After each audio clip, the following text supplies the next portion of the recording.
Beberapa video lepas, aku menerangkan proses mengubah fungsi bukan polinomial seperti sin x dan e kuasa x menjadi suatu polinomial dengan menggunakan siri Taylor.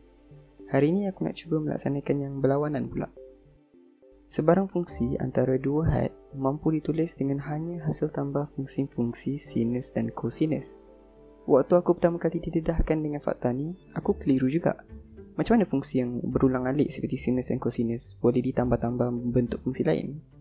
Terutama sekali, kita kena faham konsep keserenjangan dua fungsi. Dua vektor dikatakan berserenjang antara satu sama lain apabila sudut antara mereka membentuk sudut 90 darjah. Idea lain yang turut menggambarkan keserenjangan dua vektor adalah idea hasil darab titik. Sekiranya hasil darab titik mereka memberi nilai sifar, maka ternyata vektor-vektor tersebut berserenjang. Proses pengiraannya adalah sekadar pendaraban mengikut unsur vektor dan akhirnya ditambahkan semuanya. Sebagai contoh, hasil darab titik antara U dan V di sini adalah 2 darab kosong tambah kosong darab 5, iaitu kosong. Tapi macam mana idea ni dibawa ke atas konsep fungsi? Satu caranya adalah dengan mengambil sampel titik-titik tertentu dari fungsi kita antara dua had, kosong ke 2 pi, dan menjadikan nilai-nilai tersebut sebagai vektor yang tersendiri. Mungkin korang risau, apa pula vektor macam tu? Ada ke 9 dimensi? Sebenarnya, hal dimensi itu sendiri sesuatu yang semua ahli matematik ambil ringan, sebab kewujudan matra tambahan ni bukan sesuatu yang penting, tetapi penyelesaian masalah yang dapat dicapai dari pendekatan tersebut yang menjadi keutamaan. Maka, walaupun bilangan dimensi melangkaui bayangan, kita masih boleh mengaplikasi pengiraan-pengiraan seperti sedia kala. Dari sini kita boleh lihat hasil darab titik antara kedua-dua fungsi ini adalah sifar. Belum lagi.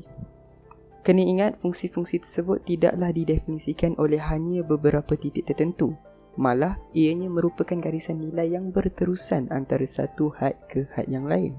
Oleh itu, beza antara nilai-nilai perlulah sekecil-kecilnya sehingga menghampiri sifar. Hal ini menjadi proses penambahan berulang sebagai suatu pengamiran tentu. Maka, barulah fungsi-fungsi ini dikatakan berserenjang antara had kosong ke 2 pi. Terdapat banyak fungsi yang berserenjang terhadap satu sama lain. Tapi hanya keserenjangan fungsi-fungsi ini sahaja yang kita minat buat masa sekarang. Notasi ini hanya bermaksud mana-mana fungsi dalam set tersebut adalah berserenjang terhadap fungsi lain yang turut berada dalam set yang sama.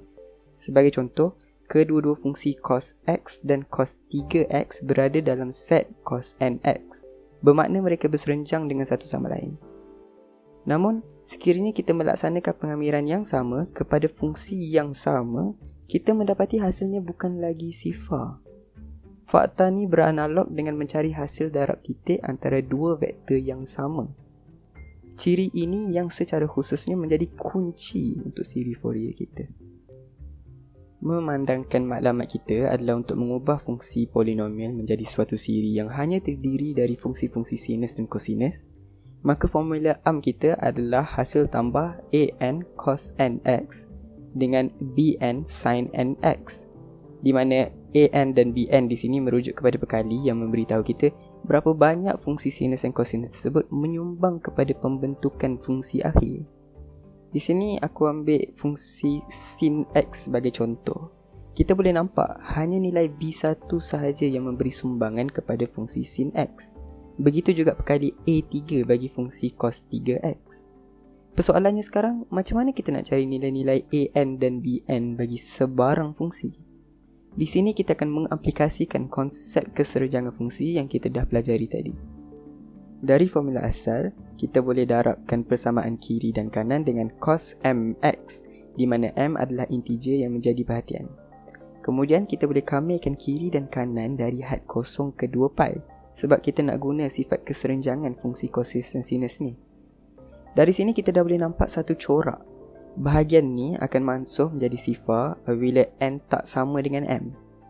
Tapi menghasilkan nilai pi apabila n sama dengan m. Tapi bukan kosong. Kalau m sama dengan kosong, dia dinilaikan sebagai 2 pi. Dan bahagian belakang ni pula akan jatuh menjadi kosong sepenuhnya. Katakan kita ambil contoh m sama dengan 2. Kita boleh nampak semua fungsi kosinus termansuh menjadi sifar kecuali sebutan cos 2x. Dan semua fungsi sinus dimasukkan tanpa kecuali.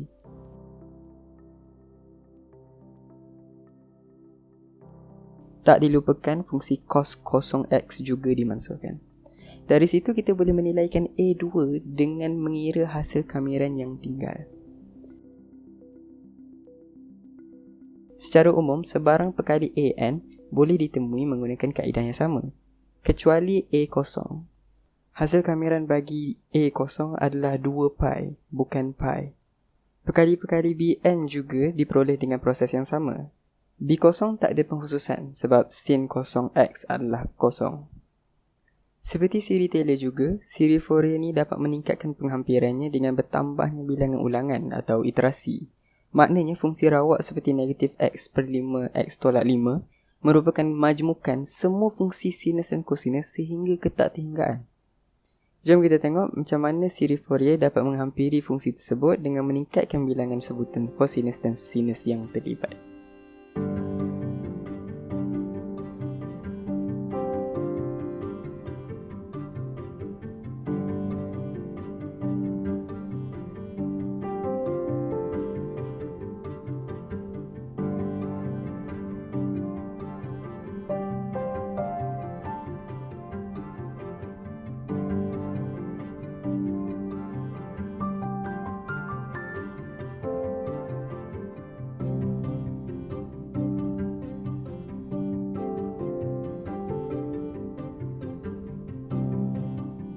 Kita dapat lihat dengan 100 sebutan, fungsi siri Fourier tersebut hampir menyerupai fungsi sebenar dan fungsi ini boleh didefinisikan oleh siri Fourier apabila n mencecah infinity.